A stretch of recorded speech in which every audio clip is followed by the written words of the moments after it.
وسلم اجمعین اما بعد اعوذ باللہ من الشیطان الرجیم بسم اللہ الرحمن الرحیم واعتصموا بحبل اللہ جميعا ولا تفرقوا واذکروا نعمت اللہ علیکم اذ کنتم اعداء فألف بین قلوبکم فاصبحتم بنعمتہ اخوانا۔ اسٹیج پر جلوہ افروز علماء کرام، مجلس میں حاضر معززین شہر، نوجوانوں اور بزرگوں، اللہ سبحانہ و تعالیٰ کی حمد و ثنا، شافع محشر، ساقی کوثر، آمنہ کے لال، صاحب شرف و کمال، پیکر حسن و جمال، جناب محمد الرسول اللہ صلی اللہ علیہ وسلم پر درود و سلام کے بعد میں نے آپ حضرات کے آگے سورہ آل عمران کی ایک آیت کریمہ تلاوت کی ہے۔ اس آیت کریمہ میں اللہ سبحانہ و تعالیٰ نے مومنوں اور مسلمانوں کو حکم دیا، وَاعْتَصِمُوا بِحَبْلِ اللَّهِ جَمِيعًا، سب متفق و متحد ہو کر اللہ رب العالمین کی رسی کو مضبوطی سے تھام لیں۔ حبل اللہ، اللہ کی رسی، دین اسلام اللہ کی رسی ہے، کتاب و سنت اللہ کی رسی ہے، عقیدہ توحید اللہ کی رسی ہے، اسلامی شریعت اللہ کی رسی ہے۔ اللہ سبحانہ و تعالیٰ نے اس آیت کریمہ میں ہمیں اس بات کی ہدایت دی ہے، تحفظ شریعت کے لیے، اسلامی شریعت کی حفاظت کے لیے ہم سب کو متحد و متفق ہونا چاہیے۔ ولا تفرقوا، اللہ نے فرمایا تم آپس میں اختلاف نہ کرو، بٹ نہ جاؤ۔ میرے اسلامی بھائیوں، میری اپنی دانست کے مطابق دین اسلام سے پہلے وقف کا تصور نہیں تھا۔ انسانی فلاح بہبود کے لیے، غریبوں، یتیموں، مسکینوں، بیواؤں اور بے کسوں کے لیے دین اسلام نے وقف کی تعلیم دی، ترغیب دی۔ سب سے پہلے جس ہستی، جس ذات مبارکہ نے وقف فرمائی ہے وہ جناب محمد الرسول اللہ صلی اللہ علیہ وسلم کی ذات مبارکہ ہے۔ آپ صلی اللہ علیہ وسلم نے انسانیت کی فلاح بہبودی کے لیے سب سے پہلے اللہ کے نبی صلی اللہ علیہ وسلم نے ترغیب دلائی وقف کی، غریبوں، مسکینوں، یتیموں، بے کسوں کی ہمدردی کی تعلیم دی۔ عبادت صرف نماز، روزہ، حج، زکوٰۃ ادا کرنے کا نام نہیں ہے، اور صرف اسی میں اجر و ثواب نہیں ہے، بلکہ اللہ کے نبی صلی اللہ علیہ وسلم نے فرمایا، ایک حدیث میں آتا ہے، آپ نے فرمایا بیوہ اور یتیم کے لیے کوشش کرنے والے مجاہد کے مانند ہیں، مجاہد فی سبیل اللہ کے مانند ہیں، اور رات میں شب زندہ دار تہجد گزار کے مانند ہیں۔ یعنی اللہ رب العالمین بے کسوں، بیواؤں، یتیموں پر خرچ کرنے والوں، ان کی خبر گیری کرنے والوں اور ان کے لیے محنت کوشش کرنے والوں کو اجر و ثواب سے نوازے گا، جس طرح مجاہد فی سبیل اللہ کو نوازتا ہے، اور جس طرح تہجد گزار کو اللہ رب العالمین اجر و ثواب سے نوازتا ہے۔ نبی کریم جناب محمد الرسول اللہ صلی اللہ علیہ وسلم نے ارشاد فرمایا، جب انسان اس دنیا سے سفر آخرت پر روانہ ہو جاتا ہے تو اس کے نام اعمال کا دفتر بند کر دیا جاتا ہے، مگر 3 کام ایسے ہیں جس کے ذریعے سے برابر اس کی وفات، اس کے انتقال کے بعد بھی ثواب پہنچتا رہتا ہے۔ آپ صلی اللہ علیہ وسلم فرماتے صدقۃ جاریہ، صدقہ جاریہ یعنی کوئی چیز وقف کر دی، کسی نے مسجد بنا دی، کسی نے کنواں کھدوا دیا، کسی نے مدرسہ بنا دیا، کسی نے مسافر خانہ بنا دیا، کسی نے کوئی جائیداد، کوئی زمین وقف کر دی تاکہ وہ غریبوں، مسکینوں، یتیموں کے کام آئے، ان کی فلاح بہبودی کے لیے صدقے جاریہ ہے، صدقے کے ذریعے سے اسلام نے وقف کی تعلیم دی ہے۔ پھر اللہ کے نبی فرماتے ہیں اور علم ينتفع بہ، کسی نے پڑھا دیا، تعلیم کو عام کیا، مدرسہ قائم کیا، کتاب لکھ دی، فقہ پر، شرح حدیث پر، تفسیر پر، شرح حدیث پر جتنے لوگ پڑھتے رہیں گے برابر ثواب پہنچتا رہے گا۔ او ولد صالح یدعو لہ، یا کوئی ان کی اولاد نیک جو اپنے والدین کے حق میں دعا کرتے رہیں گے۔ اس حدیث کی ایک بات جو اگرچہ کہ اس موضوع سے متعلق نہیں ہے، ہمارے نوجوانوں کو کہہ کے آگے بڑھنا چاہتا ہوں، محدثین اس حدیث کی شرح میں لکھتے ہیں وہ اولاد صالح ہیں جو اپنے والدین کے حق میں ہمیشہ دعا کرتے رہتے ہیں۔ جو اپنے والدین کو اپنی دعاؤں میں یاد نہیں کرتے ہیں وہ ولد صالح، وہ نیک اولاد نہیں ہے۔ میرے بھائیوں، جیسے کہ میں بتا رہا تھا، سب سے پہلے جناب محمد الرسول اللہ صلی اللہ علیہ وسلم نے، جو آپ کی سیرت کا ایک سنہرا باب ہے، کہ جو کچھ آپ نے امت سے کہا، جو کچھ آپ نے امت کو عمل کرنے کے لیے فرمایا، سب سے پہلے آپ صلی اللہ علیہ وسلم نے اس پہ عمل فرمایا۔ مدینہ منورہ پہنچنے کے بعد جناب محمد الرسول اللہ صلی اللہ علیہ وسلم نے 2 یتیم بچوں کی زمین خرید کر کے مسجد نبوی تعمیر فرمائی اور اس زمین کو اللہ کے نام پر وقف فرمایا، مسلمانوں کی عبادت کے لیے وقف فرمایا۔ بحقی کی روایت ہے، ام المومنین حضرت عائشہ رضی اللہ تعالیٰ عنہ بیان فرماتی ہیں کہ نبی کریم صلی اللہ علیہ وسلم کے مدینہ منورہ میں 7 باغ تھے۔ آپ صلی اللہ علیہ وسلم نے خاندان بنو مطلب، بنو ہاشم کے لیے آپ صلی اللہ علیہ وسلم نے اس کو وقف فرمایا تھا۔ اس کے بعد صحابہ کرام میں حضرت عثمان غنی رضی اللہ تعالیٰ عنہ نے مدینہ منورہ پہنچنے کے بعد جب مسلمانوں کے لیے میٹھے پانی کے سلسلے میں تکلیفیں، پریشانیاں درپیش ہوئیں تو اللہ کے نبی صلی اللہ علیہ وسلم نے ارشاد فرمایا، تم میں سے کون ہے جو بیر روما جس میں میٹھا پانی ہے اس کو خرید کر اللہ کے لیے، مسلمانوں کے لیے وقف کر دے، میں اس کے لیے جنت کی بشارت سناتا ہوں۔ میرے بھائیوں، عثمان غنی رضی اللہ تعالیٰ عنہ اس یہودی کے پاس تشریف لے گئے، اس یہودی سے ملاقات کی اور اس سے کہا، میں چاہتا ہوں کہ اپنے کنویں روما کو ہمارے ہاتھ پہ فروخت کر دو، ہم تمہیں اچھی قیمت دیں گے۔ اس یہودی نے کہا، میں اتنا نادان نہیں ہوں جو میری مستقل آمدنی کا ذریعہ ہے اس کو فروخت کر دوں۔ عثمان غنی رضی اللہ تعالیٰ عنہ کو صادق مصدوق جناب محمد الرسول اللہ صلی اللہ علیہ وسلم کے ارشاد پر، آپ کے فرمودات پر، آپ صلی اللہ علیہ وسلم کی حدیث پر اتنا یقین تھا کہ ضرور یہودی سے میں خرید سکتا ہوں اس کنویں کو۔ اس کو بہت سمجھایا، آخر عثمان غنی رضی اللہ تعالیٰ تاجر تھے۔ وہ تاجر جو ہوتے ہیں وہ بہت ذہین ہوتے ہیں، بہت چالاک ہوتے ہیں، بہت ذہین فطیر ہوتے ہیں۔ انہوں نے کہا، ایسا ہے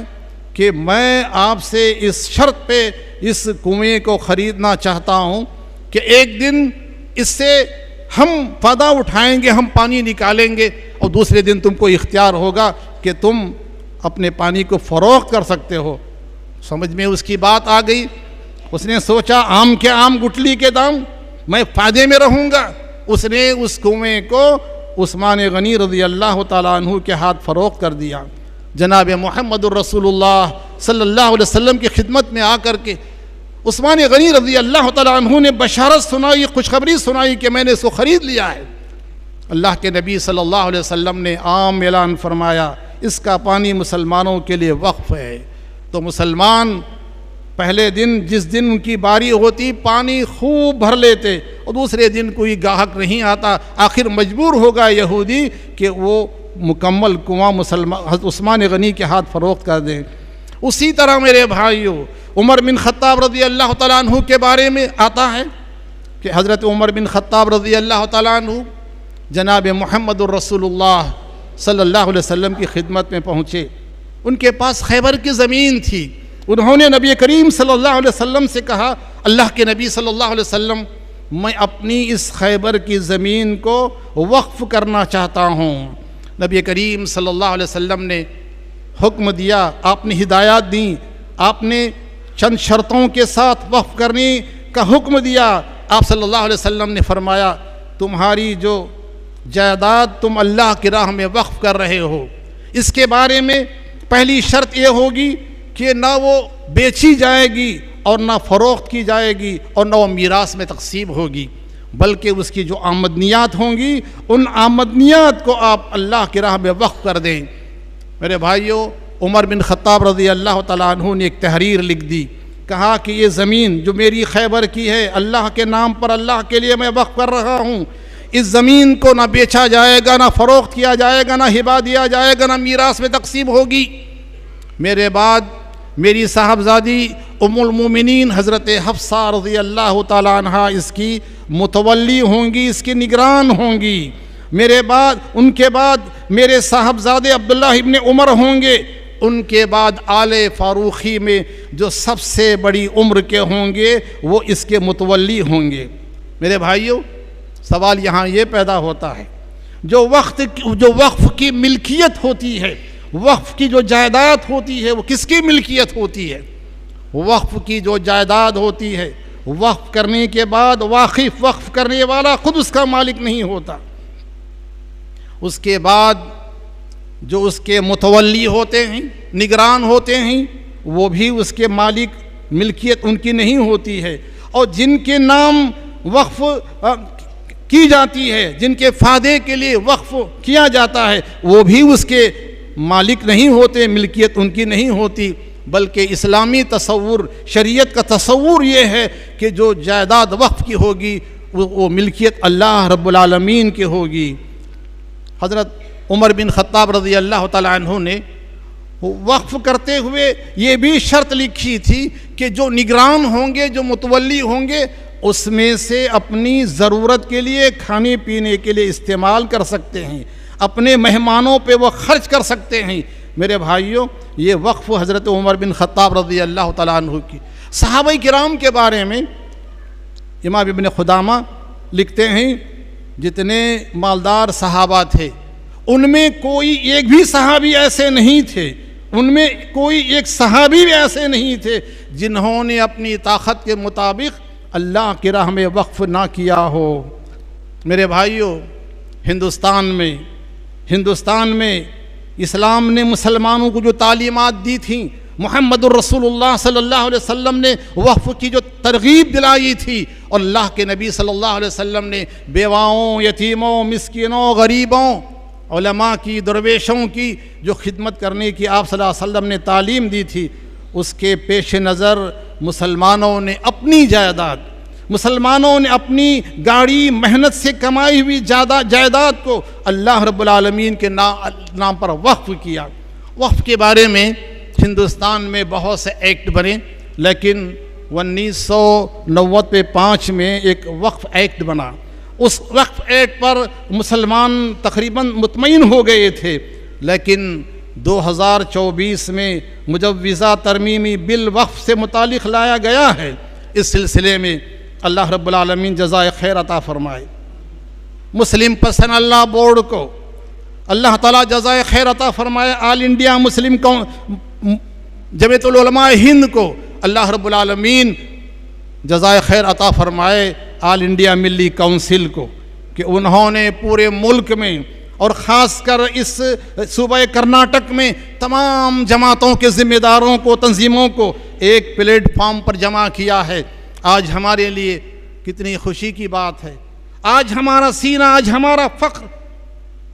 ہمارا سر اونچا ہو گیا ہے کہ سارے مسلمان ایک چھت کے نیچے اور سارے مسلمان کلمہ لا الہ الا اللہ محمد الرسول اللہ صلی اللہ علیہ وسلم کی بنیاد پر متحد ہیں۔ آج ہم یہ عہد کر کے اٹھیں، آج ہم یہ عہد کر کے چلیں، انشاءاللہ مسلمانوں کے اس اتحاد کو کوئی پارا، اس شیرازی کو کوئی بکھیر نہیں سکتا انشاءاللہ۔ مسلمان کلمہ توحید کی بنیاد پر متحد رہیں گے انشاءاللہ، اور جو بھی اپنے مسائل ہیں پوری سنجیدگی سے، پورے وقار سے حکومت کے سامنے ہم اپنے مطالبات کو پیش کریں گے، جس میں کسی قسم کا دباؤ، جس میں کسی قسم کا تشدد نہیں ہوگا۔ آئین اور دستور ہند کی روشنی میں آئین کی پابندی کرتے ہوئے جو ہمیں دستوری حقوق دیے گئے ہیں، انہی دستوری حقوق کی روشنی میں ہم انشاءاللہ یہ ترمیمی بل 2024 کا پیش کیا جا رہا ہے، اس کی مخالفت میں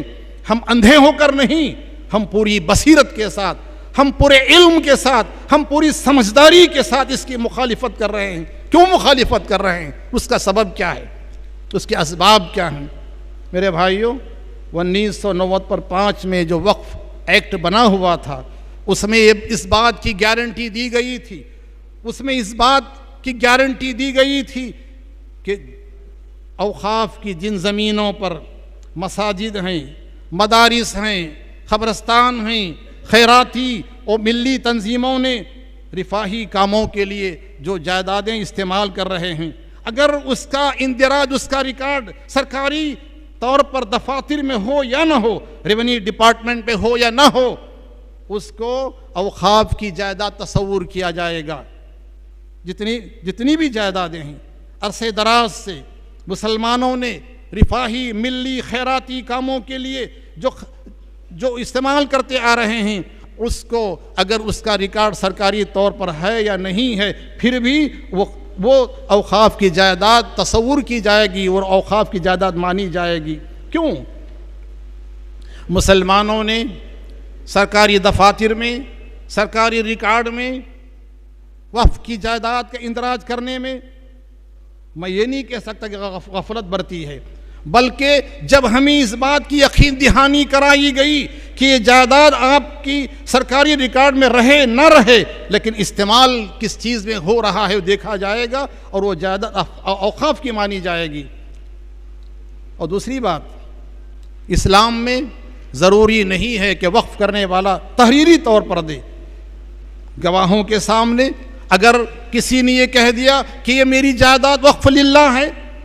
تو میرے بھائیو وقف ہو جاتی ہے، تو مسلمانوں نے اس جائیداد کے تعلق سے اپنے اطمینان کا اظہار کیا۔ لیکن اب جو بل لایا جا رہا ہے اس میں اس کی نفی کر دی گئی ہے کہ اگرچہ کہ مسلمان سال ہا سال سے اس کو استعمال کرتے آ رہے ہیں، اگر ان کے پاس ریکارڈ نہیں ہے تو خود بخود یہ جائیداد سرکار کی ہو جائے گی۔ یہ صرف مسلمانوں کے ساتھ ہے، لیکن جو ہمارے غیر مسلم بھائیوں کی جو جائیداد ہے، اگر ان کے پاس اندراج ریکارڈ کے بغیر نہیں ہے اور وہ خیراتی کاموں میں استعمال ہو رہی ہے، تو اس کو وقف کی خیرات کی جائیداد سمجھی جائے گی۔ یہ کس طرح کا انصاف ہے؟ اس ملک کے باشندوں کے ساتھ یہ کس طرح کا انصاف ہے؟ میرے بھائیوں، ہم اس بل کی مخالفت اس لیے بھی کر رہے ہیں، آپ کو معلوم ہونا چاہیے کہ پہلے اوقاف وقف بورڈ میں، چاہے وہ سینٹرل مسلم وقف بورڈ ہو، کونسل ہو یا اسٹیٹ وقف بورڈ ہو، اس میں زیادہ سے زیادہ ایک غیر مسلم رکن رہ سکتا تھا۔ آج ان کی تعداد کو سینٹرل مسلم کونسل میں ان کی تعداد کو بڑھا کر 13 تک کیا جا رہا ہے کہ 13 ممبران تک غیر مسلم ہو سکتے ہیں۔ اور اسٹیٹ وقف بورڈ کے جو اراکین آتے تھے وہ منتخب ہو کر آتے تھے، لیکن اب جو قانون بنا ہے وہ اسٹیٹ گورنمنٹ کو یہ اختیار دیا گیا ہے، اسٹیٹ گورنمنٹ کو اختیار دے دیا گیا ہے کہ وہ 7 اراکین 7 ممبران تک نامزد کر سکتے ہیں، نامینیٹڈ کر سکتے ہیں۔ میرے بھائیوں، ظلم پر ظلم یہ ہے، اب جو وقف قانون لایا جا رہا ہے اس میں یہ لکھا گیا ہے، اس میں یہ ترمیم لائی گئی ہے کہ جن مسلمان حکمرانوں نے مسلمانوں کو جائیداد دی ہے تو وہ ان کی تصور کی جائے گی، وقف کی جائیداد تصور کی جائے گی۔ لیکن اگر کسی غیر مسلم حکمران نے مسلم ملی تنظیموں کو جائیداد وقف کی ہے تو وہ وقف کی جائیداد تسلیم نہیں کی جائے گی۔ آپ جانتے ہیں کہ مسلمانوں نے غیر مسلموں کو اور غیر مسلموں نے مسلمانوں کو جائیداد دی ہیں۔ مسلم حکمرانوں نے اپنی غیر مسلم رعایا کو اور مسلم رعایا نے اپنے غیر مسلم رعایا کو، دونوں نے دی ہیں۔ لیکن یہاں تضاد دیکھیے کہ اگر مسلمان نے غیر مسلم کو جائیداد دی ہے تو وہ جائیداد وقف کی مانی جائے گی. اگر کسی غیر مسلم حکمران نے مسلم تنظیموں کو جائیداد دی ہے تو وہ جائیداد وقف کی نہیں مانی جائے گی. میرے بھائیوں، سب سے بڑی مصیبت یہ ہے کہ ڈی سی ڈپٹی کلیکٹر کو اتنے زیادہ اختیارات دیے گئے ہیں کہ وہ کسی بھی جائیداد کے سلسلے میں جو وقف کی ہے وہ اس بات کا فیصلہ کر سکتے ہیں، وہ اس بات کے مجاز ہیں، اور ان کا فیصلہ حتمی ہوگا کہ وہ اگر یہ فیصلہ صادر کر دیں کہ جائیداد اوقاف کی نہیں ہے تو اوقاف کی نہیں ہوگی. اس طرح مسلمانوں کے ساتھ جو ظلم و زیادتی ہو رہی ہے اور مسلمانوں کے ساتھ ناانصافی کی جو کوشش کی جا رہی ہے، اس سلسلے میں all India Muslim personal law board اپنی پورے ملک کی ملی قومی تنظیموں مذہبی تنظیموں کو لے کر آگے بڑھ رہی ہے. اس وقت ہماری اپنی ذمہ داری ہے کہ ہم مسلم پرسنل لاء بورڈ کے ساتھ، ملی کونسل کے ساتھ، جمعیت العلماء کے ساتھ اور جو بھی تنظیمیں ان سے جڑی ہوئی ہیں، all India Muslim personal law board مسلمانوں کا ایک مشترکہ پلیٹ فارم ہے. میری اور آپ کی ضرورت ہے کہ ہم ان کے شانہ بشانہ کھڑے ہوں اور ان کے قدم سے قدم ملا کر کھڑے ہوں، اور ہم حکومت کو اس بات کے لیے مجبور کریں کہ وہ اس بل کو واپس لے. اللہ ہماری مدد کرنے والا ہے. کفر و ظلمات کی سنگین چٹانوں سے نہ ڈر، ان سے توحید کے چشمے بھی ابل سکتے ہیں. ان سیاہ پوش فضاؤں سے تو مایوس نہ ہو، یہ اندھیرے بھی اجالوں میں بدل سکتے ہیں. وصلی اللہ علی النبی وآخر دعوانا الحمد للہ رب العالمین.